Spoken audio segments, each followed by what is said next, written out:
I wrote this song after we didn't get paid for a gig. It was really annoying because we were the only, like, not man band at this venue all day, and your artists. No. Even if they got boobs.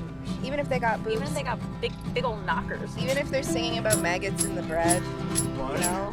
two, one, two, three, push! Sorry I have tits and I didn't go to Humber, but the way you didn't pay me really was a bummer.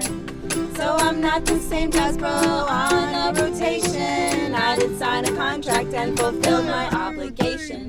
Sorry that I'm funny and your ego is so small. If girls and gays start cracking jokes, straight men will have nothing at all.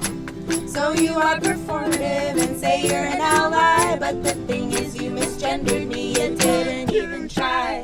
Sorry that I'm not some mediocre looking man with a saxophone degree or a boring ass drum band. So my songs may be a little controversial at best, and I don't play fucking solos, and as I mentioned, I got breasts. I think you should work on changing your mentality. Girls, gays, and theys make music too, in all factuality. But still, I'm sorry I have tits, and I didn't go to Humber.